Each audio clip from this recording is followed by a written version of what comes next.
या मृत्यु से तो सभी डरते हैं ना, डरते हैं मृत्यु से कि नहीं डरते, लेकिन मृत्यु ही सत्य है, मृत्यु अवश्य होगी, मृत्यु अवश्य होगी।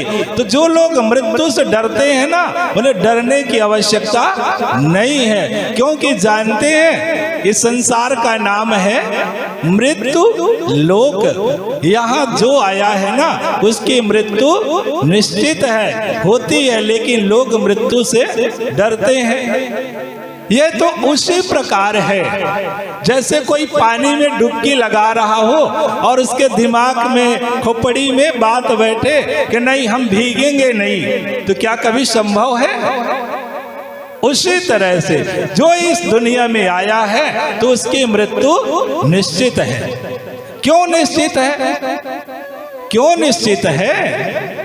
क्योंकि ये संसार ही नाशवान है, ये नाश्वर जगत है। तो जब संसार ही नाशवान है ना, तो फिर संसार की रहने वाली सभी वस्तुएं भी नाशवान है। उसी तरह से ये जो मनुष्य का तन है, मनुष्य का शरीर है, यह भी एक न एक दिन नष्ट हो जाएगा, यह भी एक न एक दिन नष्ट हो जाएगा। हम सबको इस दुनिया को छोड़ करके जाना ही पड़ेगा, हम सबको एक न एक दिन इस दुनिया को छोड़ करके जाना पड़ेगा। आया है सो जाएगा, राजा रंग फकीर, कोई सिंहासन चढ़ चला तो कोई बांध गया जंजीर। जाना पड़ेगा। यदि हम लोग प्रेम से चले जाएंगे तो अच्छी बात है, और नहीं तो फिर बांध गया जंजीर, फिर तो घसीटते हुए ले ही जाएंगे। तो इसलिए मृत्यु की तैयारी कर लेना चाहिए। इस दुनिया में जो आया है ना उससे एक न एक दिन जाना पड़ेगा। ये शरीर एक न एक दिन नष्ट होगा, क्योंकि संसार ही नाश्वर है, नाशवान है। उसी तरह से ये शरीर भी एक न एक दिन नष्ट हो जाएगा। पर जानते हैं, बड़े रहस्य की बात है कि ये शरीर नष्ट होता है, पर हम लोग कभी नष्ट होने वाले नहीं हैं। क्यों नष्ट होने वाले नहीं हैं? क्योंकि हम लोग उस अजर अमर अविनाशी सत्ता के अंश हैं, जिसकी मृत्यु कभी नहीं होती। तो फिर हम लोग भी कैसे मर सकते हैं उसी के अंश होते हुए?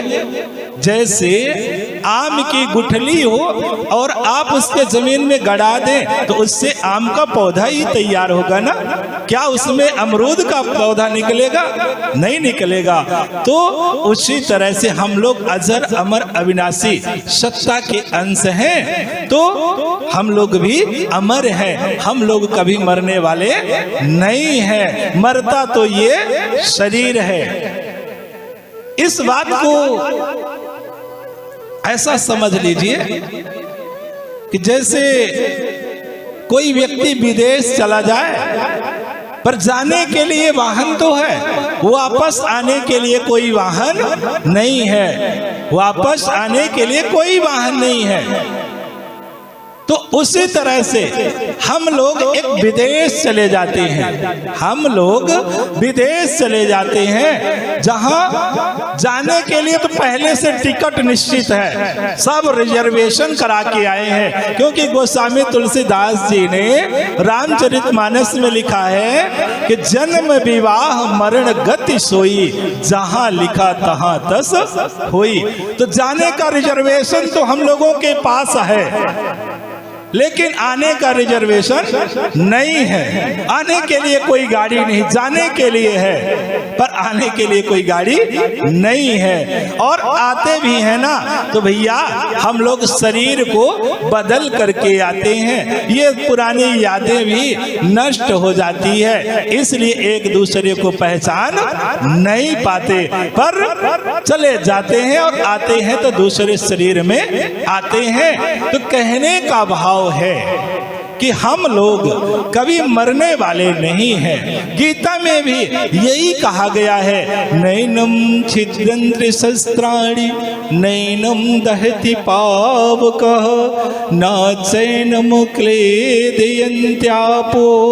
न शोषयति मारुतः। इस आत्मा को शस्त्रों से नहीं काटा जा सकता, आग इसे जला नहीं सकती, वायु इसे सुखा नहीं सकता, जल इसे गला नहीं सकता। हम लोग तो निरंतर अजर अमर अविनाशी हैं, मरने वाली नहीं है भैया। मरता तो ये शरीर है, हम लोग तो अजर अमर हैं। परंतु ऐसा ज्ञान हमें कब मिलता है? ऐसा ज्ञान हमें कब मिलता है? तो बंधुओं, जब किसी जीव के ऊपर सद्गुरु की कृपा हो जाती है तो व्यक्ति स्वयं को जान लेता है, स्वयं को पहचान लेता है।